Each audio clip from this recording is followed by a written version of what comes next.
प्रमेय 6.1 यानी थेल्स प्रमेय को हमने प्रूव करने जा रहे हैं।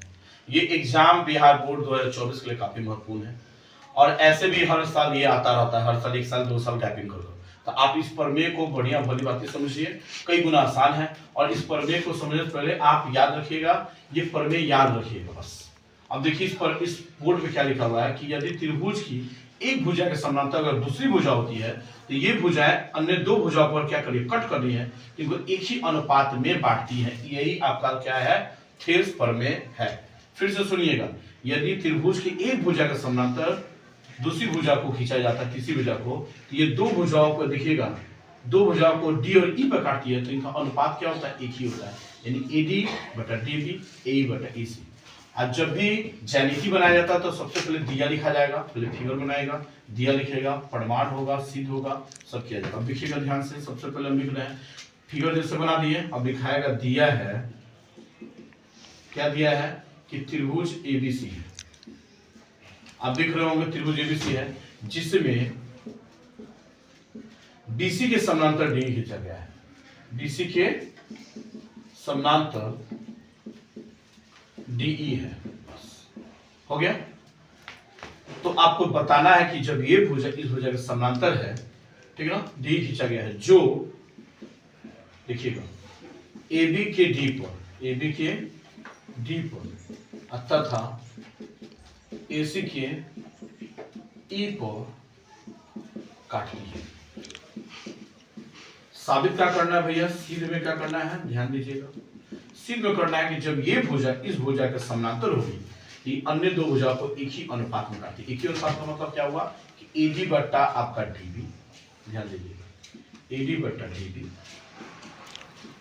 और AE बट्टा क्या हुआ आपका EC। यही आपको प्रूफ करना है, AD बट्टा DB, AE बट्टा EC, बस।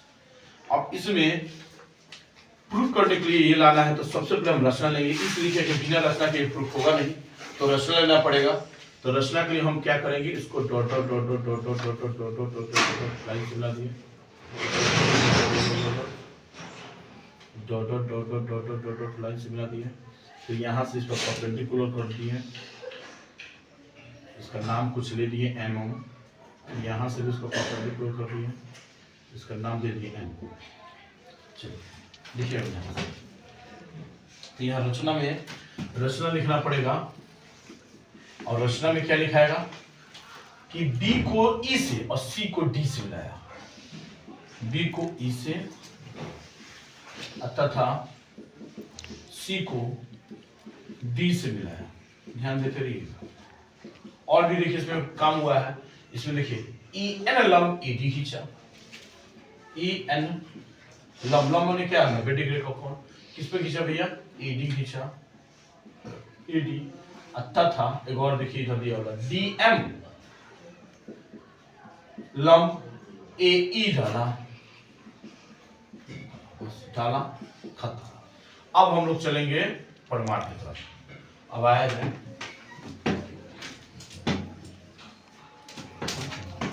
प्रमाण में, आइए प्रमाण में सबसे पहले देखिएगा ADE त्रिभुज, एरिया त्रिभुज ADE, फिर इधर देखिए BDE त्रिभुज BDE। त्रिभुज का फॉर्मूला क्या होता है, 1/2 गुना आधार गुना शीर्षक। तो 1/2 आधार कितना है, देखिए इसका आधार कितना है, AD है, यहाँ AD देखिए, इसका शीर्षक देखिए, शीर्षक इसका ठीक बीचों बीच में है, EN है तो EN लिखिए, फिर 1/2 गुना आधार, इसका आधार क्या है भैया, DBE का क्या है, DB है, इसका आधार याद रखिएगा, थोड़ा सा फिगर को ध्यान से समझिए। जब अधिक कोण त्रिभुज होता है उसका शीर्षलम हमेशा क्या बनता है, बाहर बनता है, ठीक है ना। तो आपका BDE और यहाँ पर आपका N, तो यहाँ देखिए यही त्रिभुज था BDE का, इसका शीर्षलम कहाँ बना है, बाहर बना। अधिक कोण का त्रिभुज का शीर्षलम हमेशा बाहर बनता है, तो इसमें हम क्या लिख देंगे भैया, EN इसका लिख देंगे। अब चलिए इसको कट किया जाए, 1/2 1/2 कट गया, EN कट गया, क्या बचा यहाँ पर, AD और D। ध्यानपूर्वक आप देखते रहिए, कुछ नहीं है इसमें। ADE, फिर एरिया त्रिभुज ABDE। इक्वेशन मेरा फर्स्ट हो गया। अब नेक्स्ट आगे लिखते रहिएगा बच्चों।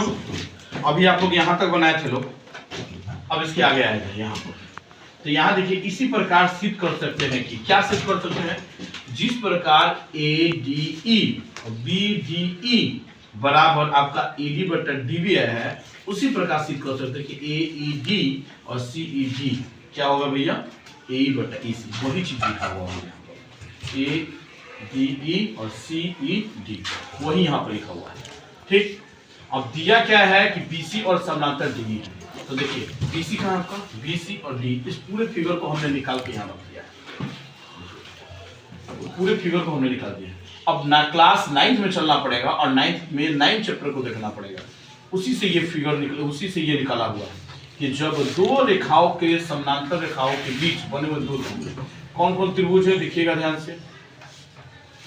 DBDE ढूंढिए यहाँ पर, BDE यहाँ पर दिया, फिर CED यहाँ पर दिया।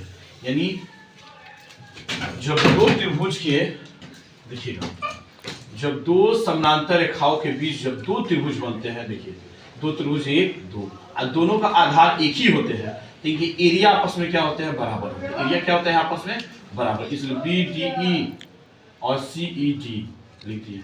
आप इसको अब मिला सकते हैं। अब हम क्या किए, समीकरण 3 को ले लिए, 2 को यहाँ से उठाकर हमने यहाँ रख दिया। अब उसमें देखिए आपको दिया है, यहाँ पर क्या दिया है, BDE, ठीक, CED, यानी CED किसके बराबर दिया है, BD के बराबर।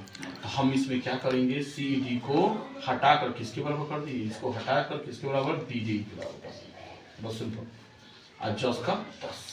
क्लियर। समीकरण 2 को उठा के यहाँ रखें, इसका मान दिया हुआ इसके बराबर, हमने इसको रख दिया, हो गया। अब देखिएगा ध्यान से, समीकरण 1 में देखिए ये पूरा चीज, और समीकरण 3 में देखिए ये पूरा चीज, दोनों में विद्यमान है। इसके समीकरण 1 और 2 3 से ले लिए हैं, तो ये हट जाएगा, इसमें से ये हट जाएगा, बचेगा कौन, ये, और क्या बचेगा, ये दोनों लिख दिए, हो गया प्रूफ। देखिए कितना आसान है थ्रेस फॉर्मूला। अब इसी बेस पर हम थ्रेस फॉर्मूला का विलोम भी करेंगे। इसमें कुछ ज्यादा कुछ करना नहीं है, थोड़ा सा बदलाव करना, आपका थ्रेस फॉर्मूला का विलोम भी बन जाएगा। ठीक है ना। और चैनल को सब्सक्राइब कीजिए। Thank you.